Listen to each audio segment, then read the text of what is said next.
जय हिंद साथियों, स्वागत है आप सभी का आपके अपने परिवार जेकेएम स्टडी पॉइंट पर। मैं आपके लिए लेके आ चुका हूँ आरपीएफ नई भर्ती 2024। आ गया पूरा पेपर, यानी कि आज पूरा का पूरा पेपर होने वाला है। और जीके, उसमें जीके होने वाला है, रीजनिंग होने वाली है, गणित होने वाली है, और यहीं से आपके पूरे के पूरे प्रश्न आने वाले हैं। और इस सबको रट लेना है, ये मौका दोबारा नहीं मिलने वाला है। यानी कि यदि आपको यहाँ से अगर आपके 120 में से 110 नंबर आ गए तो बिल्कुल आपके सिलेक्शन को कोई नहीं रोक पाएगा और आपका सिलेक्शन 100% होगा। यदि 120 में से 110 नंबर नहीं आते हैं तो आपके सिलेक्शन को बहुत ही अच्छे से तैयारी करने की आवश्यकता है, और आपको बहुत ही अच्छी तैयारी हमारे चैनल यानी कि जेकेएम स्टडी पॉइंट पर ही करवाई जाएगी। तो आज से ही तैयारी का अपना आकलन करें और अपनी तैयारी को सुनिश्चित करने के लिए हमारे व्हाट्सएप ग्रुप से जुड़े और चैनल को सब्सक्राइब भी कर लेना है। ज़्यादा टाइम पास ना करते हुए फर्स्ट क्वेश्चन की ओर चलते हैं कि हवा में ताश का महल नहीं बनता, रोने से बिगड़ा मुकद्दर नहीं बनता। यहाँ पर दुनिया जीतने का हौसला रख मेरे दोस्त, एक जीत से कोई सिकंदर नहीं बनता, एक जीत से कोई सिकंदर नहीं बनता। फर्स्ट क्वेश्चन की ओर चलेंगे। यदि आपके मौलिक अधिकारों को राज्य द्वारा कलंकित किया जाता है, यहाँ पर शब्द को पकड़ना है मेरे दोस्त। क्या करना है? शब्द को पकड़ना है, यानी कि कलंकित किया जा रहा है तो नागरिकों को राज्य के खिलाफ अपील करने का मूल अधिकार क्या है? समानता का अधिकार है, संवैधानिक उपचारों का अधिकार, अभिव्यक्ति की स्वतंत्रता का अधिकार, शोषण से सुरक्षा का अधिकार या शोषण के विरुद्ध अधिकार। यहाँ पर सभी का कमेंट में अच्छा आंसर आना चाहिए। यहाँ पर सभी का करेक्ट आंसर आ जाएगा, बिल्कुल बी को लॉक कर देंगे। बी एकदम करेक्ट आंसर हो जाएगा। सर जी ऐसा क्यों होता है? इसमें यूं है कि संविधान का भाग 3 है, भाग 3 के अनुच्छेद 32 के तहत, कौन से अनुच्छेद? भाग 3 के अनुच्छेद 32 के तहत कौन सा अधिकार दिया गया है? संवैधानिक उपचारों या उपायों, या क्या हो सकता है? उपचार। इसको क्या बोल सकते हैं? उपचारों का अधिकार भी कहा जाता है। यहाँ पर देख लेंगे और क्या देखेंगे, यह एक क्या है? मूल अधिकार है अपने। इसको डॉक्टर भीमराव अंबेडकर ने इसको क्या कहा था? आपकी संविधान की आत्मा। संवैधानिक उपचारों का अधिकार को क्या कहा था? संविधान की आत्मा कहा था। किसने कहा था? डॉक्टर भीमराव अंबेडकर, जिन्होंने बिल्कुल संविधान का निर्माण किया था, उन्होंने ही इसको संविधान की आत्मा कहा था। और आप इसके, यदि आपके राज्य आपके संवैधानिक यानी कि आपके मौलिक अधिकारों का हनन करता है या उनका उल्लंघन करता है और आपको कोई भी नुकसान पहुंचाता है, तो आप उसकी शिकायत कहाँ कर सकते? सुप्रीम कोर्ट में। छोटे मोटे कोर्ट में नहीं, डायरेक्ट सुप्रीम कोर्ट में आप याचिका दर्ज कर सकते हैं कि राज्य ने हमारे इन अधिकारों का अवहेलना की है, इन अधिकारों को छीनने का प्रयास किया है। चलेंगे नेक्स्ट क्वेश्चन की ओर। टेबल टेनिस ओलंपिक को ओलंपिक खेलों के रूप में वर्ष में मान्यता थी? 1996 में, 1988 में, 1972 में या 1900 में? यहाँ पर सभी का आंसर आना चाहिए कि टेबल टेनिस जो खेल है उसको ओलंपिक खेलों में, यानी ओलंपिक के खेलों में टेबल टेनिस को कब शामिल किया गया था? सर जी ओलंपिक खेल क्या होता है? ये आपके बिल्कुल विश्व का सबसे बड़ा, यानी कि दुनिया का सबसे बड़ा खेल प्रतियोगिता किसको कहा जाता है? तो वो आपके ओलंपिक को कहा जाता है। दुनिया की सबसे बड़ी आपके हो जाएगी, सबसे बड़ी हो जाएगी आपके खेल प्रतियोगिता हो जाएगी, ये ओलंपिक होता है। इसमें आपके टेबल टेनिस को कब शुरू किया गया था? बिल्कुल आपके किया गया था 1988 में। बी को लॉक कर देंगे। 1988 में ग्रीष्मकालीन ओलंपिक हुए थे। कब हुए थे? वैसे तो आपके ये ओलंपिक होते हैं, शीतकालीन ओलंपिक होते हैं, लेकिन इस साल कब हुए थे? ग्रीष्मकालीन ओलंपिक हुए थे। उसमें टेबल टेनिस को आपके क्या मान्यता दी गई थी? यानी ओलंपिक खेलों के साथ जो खेलने की मान्यता दी गई थी। नेक्स्ट क्वेश्चन की ओर चलेंगे। क्षेत्रफल की दृष्टि से विश्व का 7वां सबसे बड़ा देश कौन सा है? भारत है, ब्राजील है, रूस है या चीन है? यहाँ पर सभी का करेक्ट आंसर, प्रश्न को देखते ही उत्तर आना चाहिए, लेकिन यदि आपको पता नहीं है तो मैं आपको बता देता हूँ। विश्व का सबसे बड़ा देश कौन सा हो जाएगा? रूस हो जाएगा सबसे पहले नंबर पर। दूसरे नंबर पर कौन सा हो जाएगा? आपके कनाडा हो जाएगा। दूसरा कनाडा हो जाएगा। तीसरा कौन सा हो जाएगा? आपके चीन हो जाएगा। चौथा कौन सा हो जाएगा? आपके चीन के बाद कौन सा आता है? संयुक्त राज्य अमेरिका। संयुक्त राज्य अमेरिका आ जाएगा, या फिर डायरेक्ट अपन अमेरिका भी लिख सकते हैं। फिर आप 5वें नंबर पर कौन सा आ जाएगा? आपके आ जाएगा ब्राजील आ जाएगा। और छठे नंबर पर कौन सा आ जाएगा?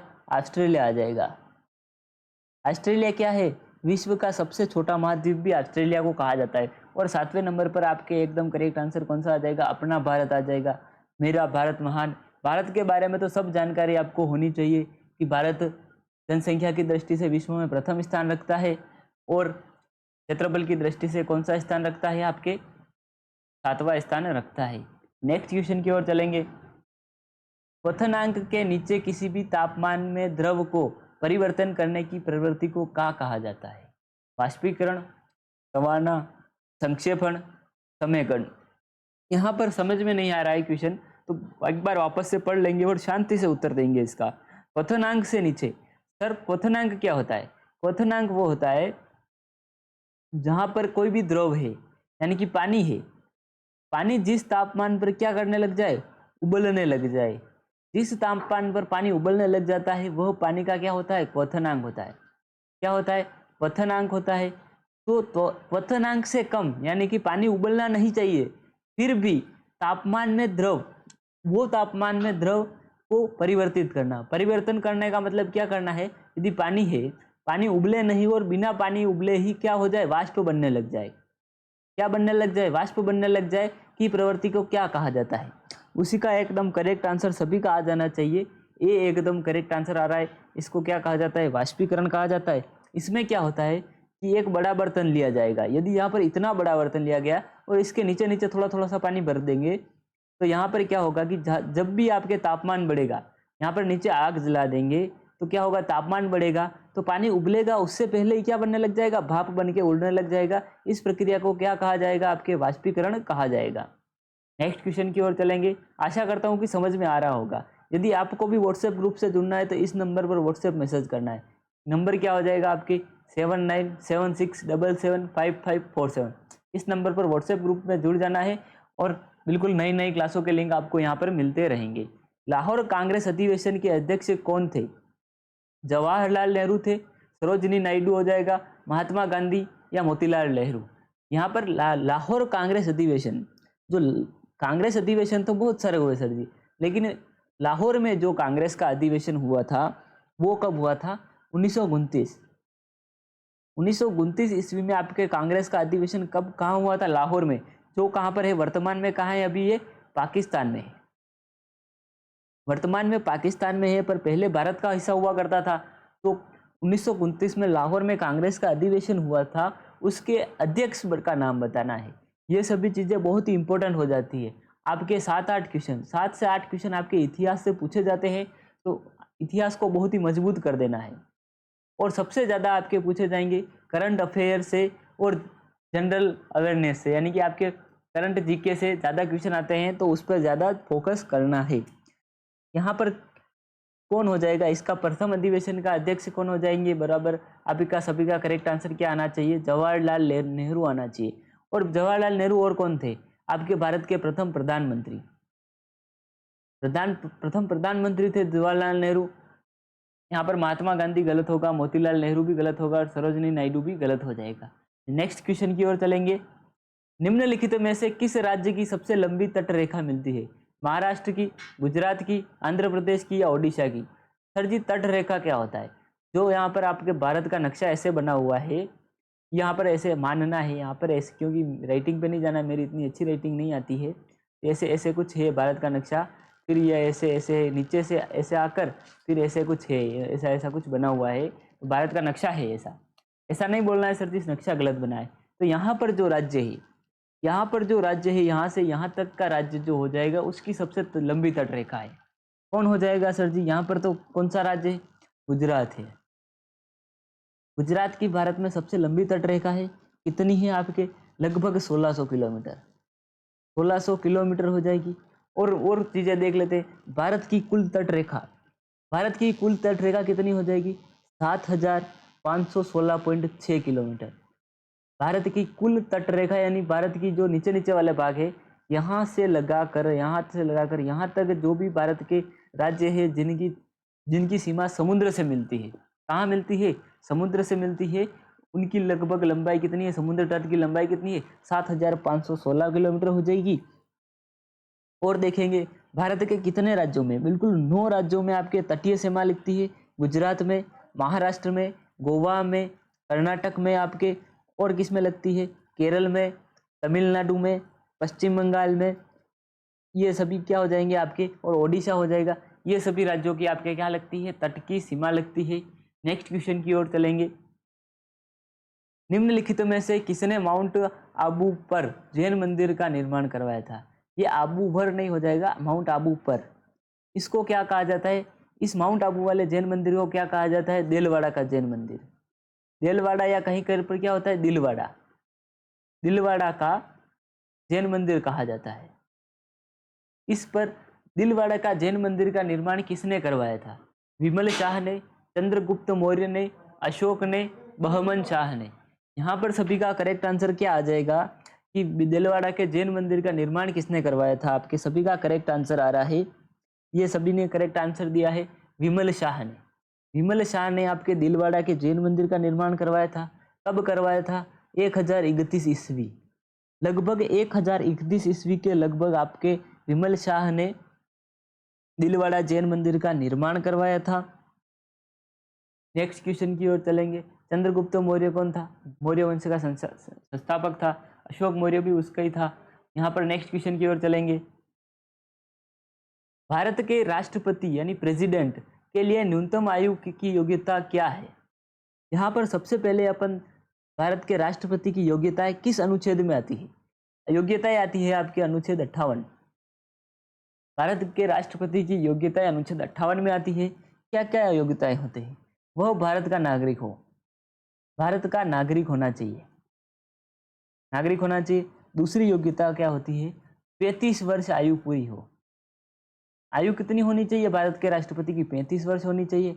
अगला क्या देख लेंगे? अगली योग्यता, लोकसभा सदस्य का निर्वाचन, लोकसभा जो होती है, लोकसभा के सदस्य होते हैं, उनकी योग्यता रखता हो, यानी कि पागल और दिवालिया न हो, लाभ के पद पर आश्रित न हो, और भी बहुत सारी योग्यताएं होती है, वो सब होनी चाहिए। यहाँ पर क्या पूछा है आपके कि यहाँ पर उसकी आयु कितनी होनी चाहिए? तो आयु एकदम करेक्ट आंसर क्या हो जाएगा? 35 वर्ष आयु कम से कम होनी चाहिए, तब जाके वो क्या बन सकता है? भारत का राष्ट्रपति बन सकता है। नेक्स्ट क्वेश्चन की ओर चलेंगे। यदि आपको भी व्हाट्सएप ग्रुप से जुड़ना है तो इस नंबर पर व्हाट्सएप मैसेज करना है 7976775547। इस नंबर पर व्हाट्सएप पर मैसेज करना है, या फिर नीचे आपको डिस्क्रिप्शन बॉक्स में टेलीग्राम ग्रुप की लिंक मिल जाएगी, उस पर क्लिक करके आपको क्या जुड़ जाना है टेलीग्राम ग्रुप में, ताकि आपको सभी क्लासों के लिंक टेलीग्राम ग्रुप और व्हाट्सएप ग्रुप में मिल जाएंगे। अगला क्वेश्चन क्या हो जाएगा? इनमें से कौन सा संगठन भारत सरकार द्वारा घोषित न्यूनतम समर्थन मूल्य यानी एमएसपी, जो अभी पंजाब और हरियाणा के किसानों ने बहुत ही जोरदार आंदोलन किया था, दिल्ली जाकर आंदोलन किया था, एमएसपी के लिए आंदोलन किया था, उस एमएसपी के लिए किसानों का भोजन कौन खरीदता है? एमएसपी यानी कि क्या हो जाएगा? न्यूनतम समर्थन मूल्य, यानी कि कम से कम तो फिक्स रेट होगी कि, यानी कि यदि आप प्याज 10 रुपये किलो से कम नहीं खरीद सकते, लहसुन 20 रुपये किलो से कम नहीं खरीद सकते, अभी तो लहसुन के भाव लगभग 400 के आसपास चल रहे हैं, लेकिन आप कम से कम ये रेट फिक्स कर दी कि आप लहसुन 200 रुपये से कम तो खरीद ही नहीं सकते, भले ही कैसी भी लहसुन हो। तो वो कौन खरीदता है? भारतीय खाद्य निगम खरीदता है, निःशुल्क बाजार खरीदता है, एमपीएसबी मार्केट खरीदता है, किसान सहकारी समिति खरीदती है। किसानों से न्यूनतम समर्थन मूल्य पर कौन खरीदता है आपके, यानी कि फिक्स रेट कर देंगे कि हाँ इससे कम रुपए में तो खरीदेगा ही नहीं, तो वो आपके करेक्ट आंसर क्या हो जाएगा? भारतीय खाद्य निगम जो है, जो भारत के किसानों से क्या खरीदता है? हम सामान खरीदता है, खाद्यान्न वस्तुएं खरीदता है, यानी भोजन खरीदता है, जैसे गेहूं, चावल हो जाएंगे, आपके जो भी खाने वाली चीज़ें होती है, बाजरा, जो भी आपको फ्री में बांटते हैं, गन्ना हो जाएगा, गन्ना या शक्कर के लिए गन्ना खरीदते हैं, शक्कर बांटते हैं, दाल बांटते हैं, जो भी चीज़ें सब आपके लिए खरीदते हैं, वो आप उसके लिए क्या दी जाती है? सरकार द्वारा एमएसपी दी जाती है, यानी कि न्यूनतम समर्थन मूल्य, यानी एक फिक्स रेट तो दिया ही जाएगा, यानी अच्छी क्वालिटी होगी तो उससे ज़्यादा देंगे, और थोड़ी घटिया क्वालिटी होगी तो भी उतना तो देना ही है। नेक्स्ट क्वेश्चन की ओर चलेंगे। भारत की संसद में शामिल है लोकसभा और राज्यसभा, केवल राज्यसभा, केवल लोकसभा, भारत का राज्यसभा और राष्ट्रपति। सर जी, संसद में कितने सदन होते हैं? हमने तो ये पढ़ा है सर जी, संसद होती है उसके 2 सदन होते हैं। सदन देखें, संसद के एक सदन देखने हैं। संसद के सदन कितने होते हैं? एक तो होता है लोकसभा, एक क्या होता है राज्यसभा। तो यहाँ पर जल्दी जल्दी करने वाले क्या कर देंगे, लोकसभा और राज्यसभा को राइट कर देंगे, जो भी बिल्कुल गलत हो जाएगा। एक बिल्कुल गलत हो जाएगा। यहाँ पर आपको सही से नॉलेज लेना है और क्वेश्चन को अच्छे से पढ़ना है। भारत की संसद में शामिल है, यानी कि यहाँ पर पूछा होता कि भारत की संसद के कितने सदन है, तो आप बता सकते थे कि 2 सदन है, लोकसभा और राज्यसभा। लेकिन यहाँ पर यह पूछा है कि भारत के संसद में कौन कौन शामिल है, तो यहाँ पर सभी का करेक्ट आंसर कौन सा हो जाएगा? लोकसभा, राज्यसभा और राष्ट्रपति। कोई भी अध्यादेश होता है सबसे पहले लोकसभा में जाएगा, फिर राज्यसभा में जाएगा, फिर लास्ट में अंतिम में राष्ट्रपति हस्ताक्षर करेगा, तब जाके वो अध्यादेश क्या होगा, लागू होगा। यदि कोई अध्यादेश आपके लोकसभा से आ गया है, राज्यसभा से आ गया है, लेकिन राष्ट्रपति ने साइन नहीं किए, तो वो अध्यादेश लागू नहीं होगा और राष्ट्रपति वापस भी भेज सकता है। कुछ भी कानून बनाना हो या कोई भी अध्यादेश हो, राष्ट्रपति को अच्छा नहीं लगा तो वो वापस भेजेगा कि इस पर पुनर्विचार करो, इसको वापस से जांचो परखो और इसको अच्छे से आप समझो, फिर आके राष्ट्रपति के पास भेजना। नेक्स्ट क्वेश्चन की ओर चलेंगे। अब भारत में दिल्ली उच्च न्यायालय की स्थापना कब की गई थी? 1947 में की गई थी, 1935 में, 1966 में, 1950 में। यानी कि भारत में दिल्ली उच्च न्यायालय की स्थापना, दिल्ली का जो हाई कोर्ट है, दिल्ली का हाई कोर्ट है और सुप्रीम कोर्ट भी कहाँ पर है? सुप्रीम कोर्ट भी आपके दिल्ली में है। और दिल्ली का हाई कोर्ट की स्थापना कब की गई थी? दिल्ली के हाई कोर्ट की स्थापना आपके की गई थी। यहाँ पर सभी का करेक्ट आंसर आना चाहिए। ऐसा नहीं हो कि आप जल्दी जल्दी में गलत कर दें, गलत नहीं करना है और बहुत ही अच्छे से आंसर देना है और सोच समझ के आंसर देना है। भारत आपके कब की गई थी? 31 अक्टूबर। दिल्ली के हाई कोर्ट की स्थापना कब की गई थी? 31 अक्टूबर 1966। 1966 में की गई थी। क्यों की गई थी? इसके लिए 4 जज लगाए गए थे। 4 जज लगाए गए थे। वो कौन कौन हो जाएंगे आपके? एस हेगड़े, आई दुआ, H R Khanna, S Kapoor, ये आपके 4 जज लगाए गए थे। और अन्य राज्यों की तरह दिल्ली के पास क्या है? अपना हाई कोर्ट है। जैसे कि राज्यों में हाई कोर्ट होते हैं, राजस्थान का हाई कोर्ट कहाँ है? आपके राजस्थान का हाई कोर्ट है जोधपुर में। उसी तरह दिल्ली के लिए भी अलग से हाई कोर्ट लगाया गया था, जिसकी स्थापना 31 अक्टूबर 1966। यानी कौन सा करेक्ट आंसर हो जाएगा? सी को लॉक कर देंगे। सी एकदम करेक्ट आंसर हो जाना चाहिए। यहाँ पर कुछ भी गलती करने का गुंजाइश नहीं होनी चाहिए, बिल्कुल गलती करने की गुंजाइश नहीं होनी चाहिए, तभी आपका सिलेक्शन होगा। 2003 की वित्तीय जिम्मेदारी और बजट प्रबंधन कानून के बारे में क्या है? कौन बताता है आपके? क्या हो जाएगा यहाँ पर क्वेश्चन कि बजट प्रबंधन बारे में कौन बताता है? कानून के बारे में, बीमा के बारे में है। वो कानून किसके बारे में है? बीमा के बारे में है, आरबीआई पॉलिसी के बारे में है, मनी पॉलिसी के बारे में है, वित्तीय सुधार और व्यय नीतियों के बारे में है।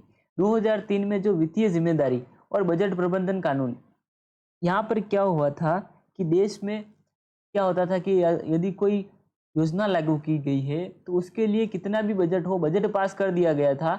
लेकिन क्या थे कि नेता प्लस आपके ऑफिसर, कुछ करप्ट ऑफिसर और कुछ खराब नेता यहाँ पर क्या करते थे? घपला करते थे। और क्या होता था कि प्रोजेक्ट पूरा होने से पहले ही पैसे खत्म हो जाते थे। यानी पैसा खत्म हो गया, अब सरकार से वापस पैसे मांगेंगे। तो उसके लिए 2003 में एक वित्तीय जिम्मेदारी और बजट प्रबंधन कानून लाया गया।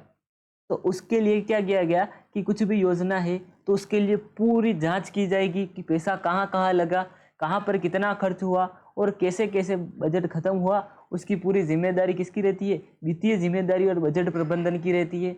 ये किसके अंतर्गत लागू किया गया था? यहाँ पर सभी का करेक्ट आंसर क्या आना चाहिए? वित्तीय सुधार एवं व्यय नीतियाँ। यानी कि वित्तीय सुधार, नेता लोग खा जाते थे, उनके लिए सुधार करने की आवश्यकता थी और उनको सुधार करने के लिए वित्तीय सुधार और व्यय नीतियों की लागू किया गया। और इनके बारे में क्या बनाया गया? कानून बनाया गया, जिससे क्या है कि बजट के बारे में पूर्ण जानकारी मिले और कम से कम खर्चे में अच्छा से अच्छा कार्य हो सके। नेक्स्ट क्वेश्चन की ओर चलेंगे। 2011 की जनगणना के अनुसार हमारे देश में लिंग अनुपात है प्रति 1000 पुरुषों पर प्रति 1000 महिलाएं, प्रति 1000 पुरुषों में 943 महिलाएं, प्रति 1000 पुरुषों पर 980 महिलाएं, 1000 पुरुषों के पीछे 1000 पुरुष। यहाँ पर सर जी लिंगानुपात क्या होता है? लिंगानुपात क्या होता है कि 1000 पुरुष होते हैं, उस पर महिलाओं की संख्या प्रति 1000 पुरुषों पर महिलाओं की संख्या। अलग अलग राज्यों का अलग अलग लिंगानुपात होता है, लेकिन यहाँ पर क्या पूछा है 2011 की जनगणना से, यानी 100% है कि एक ना एक क्वेश्चन आपके जनगणना से आएगा, और वो भी आपकी 2011 की जनगणना से ही आएगा, क्योंकि 2021 में जनगणना होने वाली थी लेकिन वो नहीं हुई, तो इसलिए आपके 2011 की जनगणना से ही प्रश्न पूछेगा। और आपकी 2011 की जनगणना के बारे में आपको मोटी मोटी चीज़ें, जैसे कि आपके क्या क्या है, लिंगानुपात हो गया, जनसंख्या, आपकी टोटल जनसंख्या हो गया, फिर आपके और आपके क्या हो जाएगा, महिलाओं की आर्थिक स्थिति हो गई, फिर आपके शिक्षा हो गई, ये सभी चीज़ें आपको याद होनी चाहिए। यहाँ पर सभी का करेक्ट आंसर क्या आना चाहिए, 1000 पुरुषों पर, बी एकदम करेक्ट आंसर हो जाएगा। प्रति 1000 पुरुषों पर 943 महिलाएं कब थी, 2011 में। अभी तो काफ़ी स्थिति सुधार हुई है, और अभी के आंकड़े सही सही पता नहीं है, तो जब भी जनगणना होगी तब आपके सही आंकड़े प्रस्तुत किए जाएंगे। और सबसे ज़्यादा आपके क्या हो जाएगा, लिंगानुपात वाले राज्य, सबसे ज़्यादा लिंगानुपात वाले राज्य सबसे फर्स्ट नंबर पर कौन सा है, केरल है। इस पे कितनी महिलाएं, 1000 पुरुषों पर कितनी है, 1084 महिलाएं हैं। ये बहुत ही अच्छी बात है कि महिलाओं के लिए यहाँ पर बहुत ही अच्छे हैं कि आर्थिक रूप से और सामाजिक रूप से बहुत ही आगे महिलाएं हैं। तमिलनाडु में कौन सा आएगा, दूसरे नंबर पर कौन सा है, तमिलनाडु हो जाएगा। यहाँ पर कितनी है, 996 महिलाएं, कितनी, 1000 पुरुषों पर 996 महिलाएं होगी। फिर आपके तीसरे नंबर पर कौन सा आ जाएगा, Andhra Pradesh. First second third आपको याद रखना है। और दो चीजें और बता देता हूँ, चौथे नंबर पर आपके मणिपुर आएगा, और पांचवें नंबर पर आपके कौन सा आ जाएगा, छत्तीसगढ़। इस छत्तीसगढ़ को क्या और क्या क्या क्या कहा जाता है, धान का कटोरा भी कहा जाता है। नेक्स्ट क्वेश्चन की ओर चलेंगे। एनवेरिक in the nature and causes of wealth of nation पुस्तक किसने लिखी। सर जी इतना बड़ा नाम, ये भगवान मेरे को तो नाम पढ़ना ही नहीं आ रहा है। एनवेरिस in the nature and causes of the wealth of nations पुस्तक किसने लिखी थी, पॉल सैमुएल्सन ने, एडम स्मिथ ने, अल्फ्रेड मार्शल ने, जे.एम. केन्स ने। यहाँ पर 100% है कि एक क्वेश्चन आपके पुस्तकों से संबंधित आएगा। जो विश्व प्रसिद्ध पुस्तकें हैं उनसे संबंधित आपके एक ना एक क्वेश्चन पूछा जाएगा। तो ये पुस्तक लिखी थी आपके 1776 में। 1776 में ये पुस्तक प्रकाशित हुई थी, और इसके रचनाकार कौन थे, आपके एडम स्मिथ। एडम स्मिथ ने आपके 1776 में ये पुस्तक लिखी थी। इसमें क्या लिखा था कि पूंजीवादी अर्थव्यवस्था, पूंजीवादी अर्थव्यवस्था के बारे में जानकारी दी गई है। यानी कि जो भी भारत में वगैरह वगैरह दूसरे विदेशों में वगैरह आपके पूंजीवादी अर्थव्यवस्था क्या होती है, पैसों के, जिसके पास ज़्यादा पैसे होंगे वही अर्थव्यवस्था का मालिक हो जाएगा। यानी कि पैसों के जरिए अर्थव्यवस्था का संचालन किया जाता है, तो वो पूंजीवादी अर्थव्यवस्था होती है। उसकी स्थितियों के बारे में, उसके लाभ, उसकी हानियाँ, इन सब के ऊपर आपके ये पुस्तक लिखी थी। किसने लिखी थी, एडम स्मिथ ने लिखी थी, 1776 में लिखी थी। नेक्स्ट क्वेश्चन की ओर चलेंगे। जिस दर पर आरबीआई वाणिज्यिक बैंकों को ऋण प्रदान करता है उसे बदलकर धन को प्रभावित कर सकता है, इस दर को कहा जाता है वेतन दर, शेयर की कीमत, बैंक दर, ब्याज की दर। आरबीआई है आपका भारतीय रिजर्व बैंक ऑफ इंडिया। ये क्या हो जाएगा, रिजर्व बैंक ऑफ इंडिया हो जाएगा, जो क्या करता है, वाणिज्यिक बैंकों को ऋण देता है। जो आपके वाणिज्यिक बैंक यानी कि आपके बिजनेस के लिए जो भी बैंक लोन देते हैं, उनको लोन कौन देता है, आपके आरबीआई देता है। यह बदलकर धन को प्रभावित कर सकता है, इस दर को कहा जाता है वेतन दर, शेयर की कीमत या बैंक की दर। यहाँ पर क्या होता है कि आरबीआई आप सभी को क्या देता है, इन सभी बैंकों को लोन देता है, तो वो क्या हो जाएगी, बैंक दर है। यानी कि उसे बदल सकता है, ऋण प्रदान करता है, उसे बदलकर धन को प्रभावित कर सकता है। ऋण प्रदान यानी कि आपके जो भी बैंक की दर होता है, यानी कि उसने दिए लगभग 15% वार्षिक दर से आपके इसने दिया, आरबीआई ने वाणिज्यिक बैंकों को लोन दिया, तो इसने क्या किया कि 20% कर दिया। 15% वार्षिक दर को क्या कर दिया, 20% कर दिया। तो इस प्रकार की आपके ऋण को क्या कहा जाता है, यानी किस प्रकार प्रभावित करता है, वो क्या हो जाएगी, बैंक दर कहा जाता है। इस प्रकार बैंक से बैंक अपने यदि दर को बढ़ा रहा है या घटा रहा है, तो वो आपके बैंक दर कहलाती है। नेक्स्ट क्वेश्चन की ओर चलेंगे। अब शायद गणित के या रीजनिंग के क्वेश्चन आ जाएंगे। नीचे दिए गए 5 में से 4 एक विशेष तरीके से समान है, इसलिए एक समूह बनाते इनमें से कौन सा समूह फिट नहीं होता है? E A L H Z V T P M F हो जाएगा, जेड वी हो जाएगा, एल एच हो जाएगा, टी पी। इनमें से कौन सा समूह है जो फिट नहीं हो रहा है? यहाँ पर सभी का करेक्ट आंसर आना चाहिए। तब तक मैं क्या कर लेता हूँ, पानी पी लेता हूँ यहाँ पर, जब तक आप कमेंट में आंसर बताइए।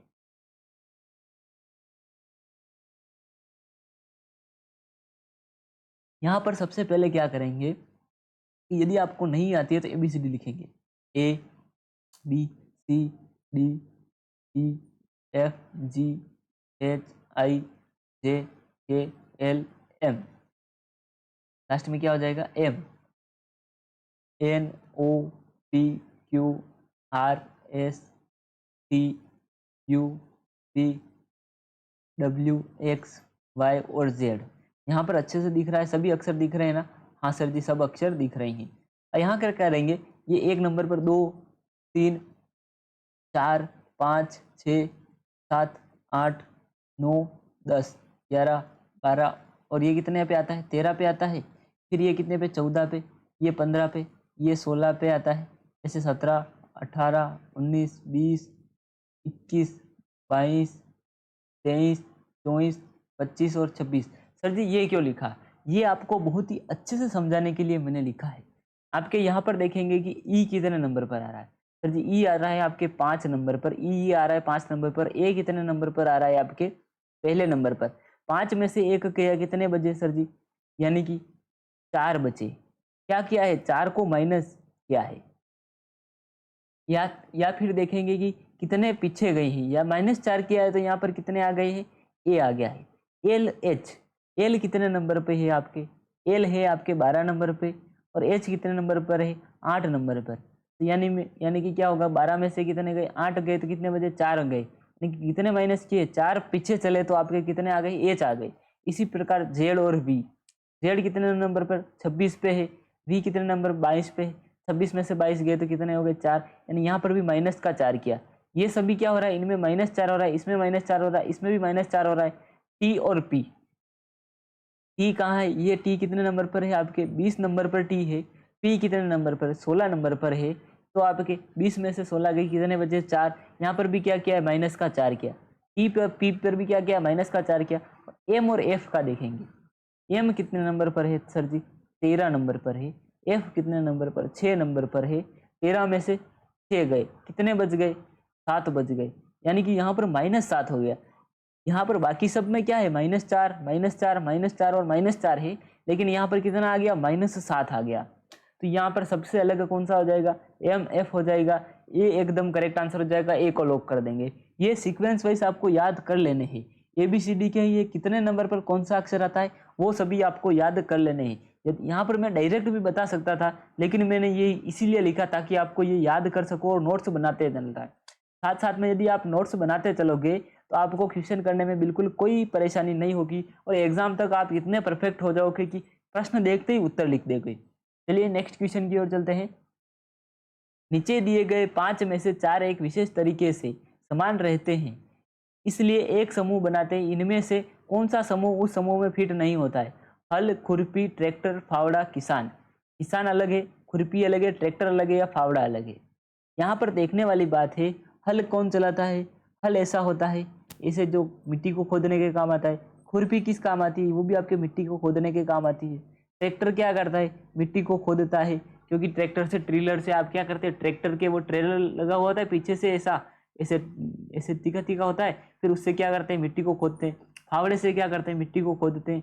लेकिन किसान क्या करता है? किसान सबसे अलग हो जाएगा, क्योंकि किसान इन सभी चीज़ों का प्रयोग करता है, ना कि किसान एक हथियार है। मिट्टी को खोदने वाला हथियार थोड़ी है। किसान खुद इन सभी हथियारों के माध्यम से क्या करता है, मिट्टी खोदता है। तो यहाँ पर सबसे अलग कौन हो जाएगा, किसान हो जाएगा। ये एकदम करेक्ट आंसर हो जाएगा। यानी कि समूह में से अलग शब्द या अलग वाक्य पहचानने के लिए एक क्वेश्चन 100% आने वाला है, तो इसको बहुत ही अच्छे से समझ लेना है। 2 क्वेश्चन तो इसके आएंगे ही आएंगे कि इनमें से कौन सा अलग है या फिर कौन अलग समूह बना रहा है। नेक्स्ट क्वेश्चन की ओर चलेंगे। उस विकल्प का चयन करें जो प्रश्न चिन्ह को पहले जोड़े में निर्धारित तर्क के अनुसार बदल देगा। Q से J आ रहा है तो T के बाद क्या आएगा, क्वेश्चन मार्क लगा रखा है। यानी कि Q नहीं है यहाँ पर, O के बाद क्या आ रहा है, J आ रहा है। यहाँ पर क्या हो जाएगा सर जी, मैंने पहले ही बताया था कि ओ कितने नंबर पर आता है। यहाँ पर देख लेंगे कि ओ कितने नंबर पर है आपके। ओ दे रखा है आपके NO, ये ओ है आपके 15 नंबर पर। और आपके और क्या दे रखा है आपके, जे दे रखा है। जे कितने नंबर पर दे रखा है यहाँ पर, जे आपके दे रखा है 9 नंबर पर। कहाँ दे रखा है सर जी, 9 नंबर पर दे रखा है। तो इसको इसमें से माइनस करेंगे। 15 में से 15 पे है या 14 पे है, 14 या 15 नंबर में से या आपके 9 या 10, 9 माइनस करेंगे, कितना बच गया, माइनस का 6, -6 बच गया। अब यहाँ पर भी क्या करेंगे, टी के बाद क्या करेंगे अपन, उसमें से -6 करेंगे तो आपके कौन सा आ जाएगा, ओ आ जाएगा। सी एकदम करेक्ट आंसर हो जाएगा, ओ को ओ आ जाएगा, ए सी एकदम करेक्ट आंसर हो जाएगा। नेक्स्ट क्वेश्चन की ओर चलेंगे। दिए गए आंकड़े में कितने वर्ग हैं, 12 वर्ग है, 8 वर्ग है, 9 वर्ग है या 10 वर्ग है। ये सभी क्वेश्चन आपके पुराने प्रश्न पत्रों में आए हुए हैं। यदि आपको व्हाट्सएप ग्रुप से जुड़ना है तो इस नंबर पर व्हाट्सएप मैसेज कर देना है। नंबर क्या हो जाएगा 7976775547। इस नंबर पर व्हाट्सएप पर मैसेज करना है, हमारी टेक्निकल टीम आपको बिल्कुल व्हाट्सएप ग्रुप में जोड़ देगी। वर्ग पूछा है, वर्ग क्या होता है, जिसकी आमने सामने की भुजाएं क्या होती है, बराबर होती है, और प्रत्येक कोण क्या होता है 90 डिग्री का होता है। यानी आमने सामने की भुजाएं नहीं, चारों भुजाएं बराबर होती है। आमने सामने की भुजाएं तो किसकी होती है, आयत की होती है। आयत की आमने सामने की भुजाएं बराबर होती है, और वर्ग की क्या होती है, चारों भुजाएं बराबर होती है, और प्रत्येक कोण क्या होता है 90 डिग्री का होता है। यहाँ पर कितने वर्ग बन रही, 1 2 3 4 5 6 7 8, और फिर कौन सा बन रहा है, ये एक 9 नंबर वाला बन रहा है, एक बड़ा सा 9, और ये एक बड़ा सा क्या बन रहा है 10 बन रहे हैं। यानी टोटल कितने बन रहे हैं यहाँ पर सर जी, लगभग 10। लगभग क्या होता है, फिक्स है कि कितने बन रहे हैं, यहाँ पर 10 आपके वर्ग बन रहे हैं। तो यहाँ पर करेक्ट आंसर कौन सा हो जाएगा, डी एकदम करेक्ट आंसर हो रहा है। देखते ही आंखों में लॉक कर देना है, आंखों में आपको उत्तर निकाल देना है, और जल्दी से लॉक करना है, ज़्यादा टाइम पास नहीं करना है, और ध्यान से करना है, ना कि माइनस मार्किंग नहीं होनी चाहिए। 1/3 माइनस मार्किंग है, जिसमें यदि आप एक प्रश्न सही करते हो और 3 गलत करते हो, आपका एक प्रश्न सही किया वो भी क्या हो जाएगा, गलत हो जाएगा, और आपके नंबर कट जाएंगे। नेक्स्ट क्वेश्चन की ओर चलेंगे। उस संख्या का चयन करें जो श्रृंखला में प्रश्न चिन्ह के स्थान पर आती है। तृतीया किसी के बाद कितना आ रहा है, 71 आ रहा है, 71 के बाद 92 आ रहा है, 92 के पास 76 आ रहा है, 76 के बाद कितना 97 आ रहा है, और यहाँ पर 97 के बाद कितना आना चाहिए। यहाँ पर क्या हो रहा है कि यहाँ पर थोड़ी संख्या कम हो रही है, फिर इससे वापस बढ़ रही है, फिर कम हो रही है, फिर बढ़ रही है, फिर क्या हो जाएगी, कम होगी। यहाँ पर अंतर देख लेते हैं। 87 माइनस 71 करेंगे तो यहाँ पर कितने बच गए हैं, 6 बच गए हैं, 6 और 1 16 बच गए। कितना अंतर आ रहा है सर जी, 16 का अंतर आ रहा है, यानी कि -16, 16 कम हो रहे हैं। फिर अपन क्या करेंगे, 71 में से अपन 92 घटाएंगे, 92 नहीं जाते तो यहाँ पर माइनस में उत्तर आएगा। ये माइनस में कितने आ रहे हैं आपके 21। क्या हो रहा है, 21 से ज़्यादा है, 71 से कितने जा रहा है, ज़्यादा है, 21 ज़्यादा है, तब जाके कितने आ रहे, 92 आ रहे हैं। फिर यहाँ पर कितने हो रहे हैं, 92 में से कितने जाएंगे तो आपके 76 जाएंगे तो कितने बचेंगे, 16 हो जाएंगे सर जी यहाँ पर। अब आगे देखेंगे, ये आगे क्या हो रहा है कि यानी 76 प्लस कितने होंगे तो आपके 97 आ जाएंगे। यहाँ पर 21 जोड़ेंगे कितने आ जाएंगे, 97 आ जाएंगे। तो यहाँ पर सभी का करेक्ट आंसर क्या आ रहा है, 97, 97 आ गए हैं। तो यहाँ पर क्या हो रहा है सर जी, पहले क्या हो रहा है, -16 हो रहा है, फिर +21 हो रहा है, फिर -16 हो रहा है, फिर +21 हो रहा है। यहाँ पर कितना हो रहा है, -16 फिर +21 हो रहा है, फिर यहाँ पर -16 फिर +21, अब क्या आएगा, -16 आएगा। 97 में से -16 घटाएंगे तो कितने हो जाएंगे, 1, फिर आपके कितना हो जाएगा 81। यहाँ पर 81 एकदम करेक्ट आंसर हो रहा है, डी को लॉक कर देंगे, डी एकदम करेक्ट आंसर हो जाएगा। आंखों में लॉक कर देना है, और अपना आकलन करते चलना है कि सर जी मेरे कितने सही हो रहे हैं या मुझे कितना आ रहा है। यदि आपके ज़्यादा सही नहीं हो रहे हैं तो आज ही हमारे इस नंबर पर व्हाट्सएप मैसेज कर देना है, और व्हाट्सएप ग्रुप से जुड़ जाना है, ताकि सभी क्लासों का लिंक आपको मिलता रहेगा। नेक्स्ट क्वेश्चन की ओर चलेंगे। अब आपके गणित के क्वेश्चन आ चुके। प्रतियोगिता जीतने के लिए स्वामी को ने एक व्यक्ति का नाम है, 4 परीक्षाओं का औसतन अंक 80 चाहिए। पहले 3 परीक्षाओं में वो कितने अंक लेके आ गया है, 74, 84, 94 अंक है। प्रतियोगिता जीतने के लिए उसके चौथे टेस्ट में कितने अंक मिलने चाहिए? 72, 66, 68 या 74। यहाँ पर स्वामी को औसत प्रतियोगिता परीक्षा में कितने, 4 परीक्षाओं में औसत कितने चाहिए? उसको 80 नंबर चाहिए। औसत कितना दे रखा है? 80 दे रखा है। परीक्षाएं कितनी है? परीक्षा कितनी है इसके? 4 है। यानी यदि आप उसके वो औसतन एक परीक्षा में 80 नंबर ले आएगा तो प्रतियोगिता जीत जाएगा। यानी कि उसको चारों में कितने नंबर चाहिए? 80 × 4 करेंगे तब वो जाके उतने नंबर आएगा। 8 चौक 32, यानी 320 नंबर यदि उसके स्वामी के आ गए ना तो वो प्रतियोगिता को क्या कर लेगा? जीत जाएगा। यहाँ पर टोटल उसके कितने आ गए हैं यहाँ देख लेंगे। 74 + 84 + 94, इन सभी को जोड़ने पर ये कितने नंबर हो रहे हैं सर जी? ये आपके हो रहे हैं 74, 4 और 4 8 × 4 × 12 का 2 हासिल लगा 1, 8 8 16 और 9 कितने हो जाएंगे आपके? 16 और 9 25, 25 कितने हो जाएंगे? यानी कि आपके कितने आ गए हैं उसके अभी तक नंबर? अभी तक वो आपके 252 नंबर लेके आ चुका है। 252 ले आया है। अब 320 में से कितने 252 जाएंगे? 252 जाएंगे तो कितने बच जाएंगे सर जी? यहाँ पर बच गए हैं डायरेक्टली कितने? 68। यदि वो चौथी परीक्षा में कितने नंबर ले आएगा? चौथे टेस्ट में अगर वो 68 नंबर ले आएगा तो वो टेस्ट क्या हो जाएगा? वो जीत जाएगा। यानी कि सी एकदम करेक्ट आंसर हो जाएगा। 68 नंबर लाने हैं उसको टेस्ट जीतने के लिए चौथे टेस्ट में। नेक्स्ट क्वेश्चन की ओर चलेंगे। किसी संख्या के 80% के 75% की 66.67% का 25% क्या है आपके? 5213 है। उस संख्या का 40% कितने के बराबर होगा? सर जी कुछ भी समझ में नहीं आया, ये तो ऊपर से चला गया।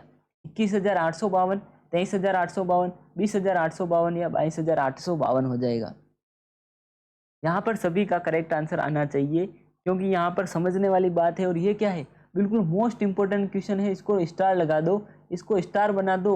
ये सा क्वेश्चन 100% आएगा कि परसेंटेज निकालने वाला आएगा ही आएगा। और ऐसा उलझने वाला क्वेश्चन ही देगा क्योंकि उसको घोड़ों की जरूरत है, गधों की जरूरत नहीं है। उसको गधे नहीं चाहिए, उसको घोड़े चाहिए जिनका क्या है दिमाग भी तेज हो और शरीर से भी क्या हो, वो फुर्तीले हो।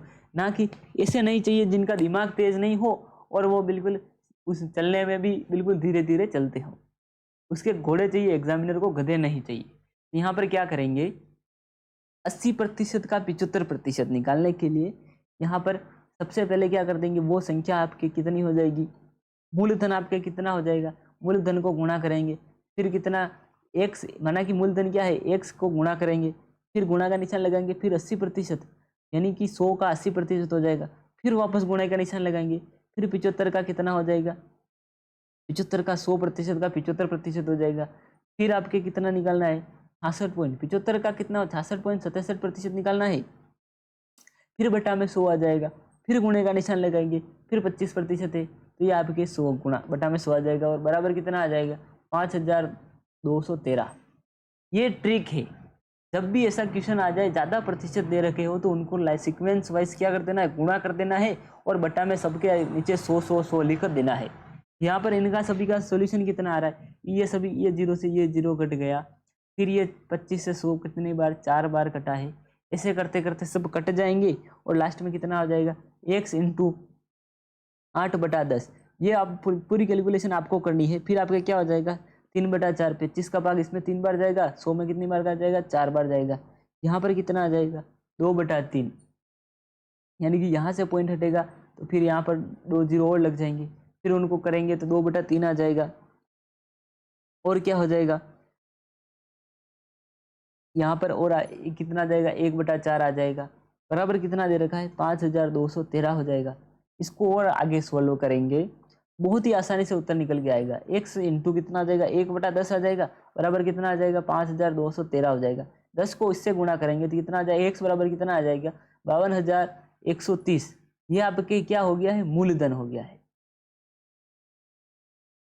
मूलधन कितना हो गया आपके? 52,130 है तो उसका उस संख्या का 40%, यानी वो संख्या क्या हो गई है आपके? वो संख्या आपके आ गई है 52,230, तो उसका 40% कितना होगा?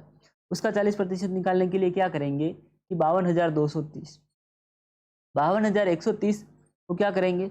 40/100 से गुणा कर देंगे, यानी उसका 40% कितना हो जाएगा? 52,230 इंटू 40 बटा क्या हो जाएगा 100 आ जाएगा। ये 1 0 से 1 0 कट गया। फिर इसका क्या करेंगे, ये कितना आ गया 20,000 आपके 852। इसको सोल्व करने पर कितने आ जाएंगे 20,852 आ जाएंगे, यानी कि सी एकदम करेक्ट आंसर हो जाएगा। यहाँ पर ऑप्शन भी सर सबके लास्ट में 852 दे रखा है। किसी ने ऐसा सोच लिया मेरे तो लास्ट में 852 आ गई, तो यहाँ पर ऐसा नहीं होगा। पूरा उत्तर आपको सही करेक्ट लाना पड़ेगा। छोटी सी गलती आपके पूरे प्रश्न को गलत कर देगी। अगले क्वेश्चन की ओर चलेंगे। इसे सरल करें। 29 इंटू 870 प्लस 30 प्लस 29 बटा क्या दे रखा है आपके 870 माइनस 29 माइनस 1 बराबर क्या दे रखा है, क्वेश्चन मार्क दे रखा है, यानी इन दोनों के बराबर क्या होगा, 32 आएगा, 31 आएगा, 29 आएगा या 30 आएगा। यहाँ पर सभी का करेक्ट आंसर जल्दी से आ जाना चाहिए।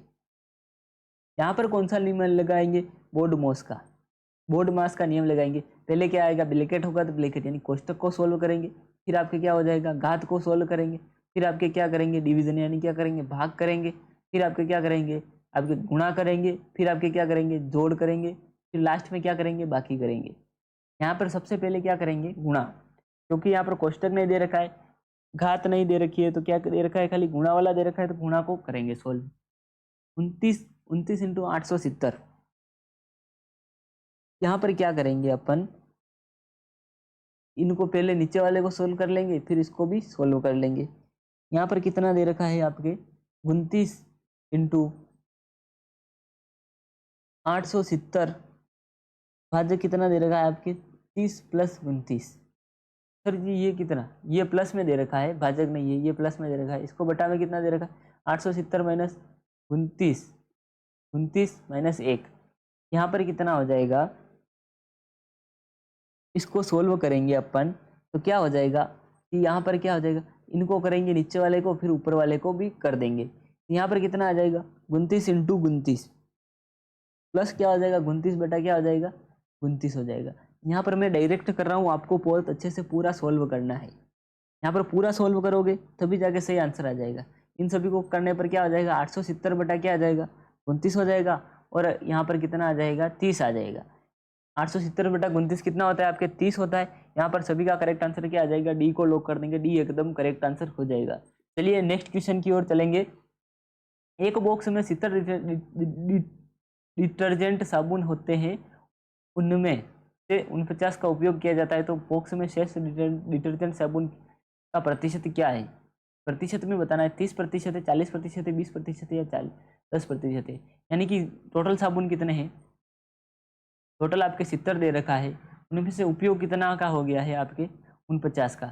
यहाँ पर अंतर निकालेंगे, 70 माइनस क्या हो जाएगा 49 हो जाएगा। बचे कितने सर जी, यहाँ पर 1 बचा फिर 2, 21 साबुन बचे हैं। 70 का 21%, 21 का क्या हो जाएगा 70 में से 21 का प्रतिशत निकालेंगे कि 70 का 21% या फिर 70 में से 21 का प्रतिशत कितना होता है। यहाँ पर बहुत ही आसानी से हो जाएगा, ये 0 से ये 0 घट गया, 7 का भाग 21 में कितनी बार 3 बार गया, यानी 30% साबुन कितने हो गए क्या बच गई, बिल्कुल ए को लॉक कर देंगे, ये एकदम करेक्ट आंसर हो जाएगा।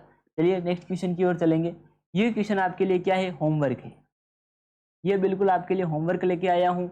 सबसे बड़ी संख्या ज्ञात करें जिससे 180 और 270 के बीच साझा किया जा सकता है। यहाँ पर क्या करना है, म से निकालना है या फिर ल से निकालना है, वो आपको बताना है। म से या ल से निकालने वाला है 94, 90, 92 या 96। यहाँ पर क्या निकालना है वो आप बताओगे, इसके उत्तर भले ही मैं बता सकता हूँ आपको। यदि आप बोलते हो कि सर जी उत्तर बता दो, तो इसका उत्तर 90 हो जाएगा, लेकिन वो म से है या ल से है आपको बताना है कि 90 क्या है, ये म से है या ल से है। यहाँ पर मिलते हैं नेक्स्ट वीडियो में, उससे पहले देख लेते हैं। यदि आपको व्हाट्सएप ग्रुप से जुड़ना है तो 7976775547 इस नंबर पर व्हाट्सएप पर मैसेज करना है। हमारी टेक्निकल टीम बिल्कुल आपको व्हाट्सएप ग्रुप में जोड़ देगी। और आपको टेलीग्राम ग्रुप से जुड़ना है तो नीचे दी गई लिंक पर क्लिक करें टेलीग्राम ग्रुप वाली, और यूट्यूब चैनल के पेज पे जाकर भी आप टेलीग्राम ग्रुप ज्वाइन कर सकते हैं। इस वीडियो को ज़्यादा से ज़्यादा शेयर करना है ताकि क्या है कि आपके दूसरे दोस्तों को भी इसका फ़ायदा मिल सके। मिलते हैं नेक्स्ट वीडियो में, तब तक के लिए जय हिंद, जय भारत, जय माँ सरस्वती।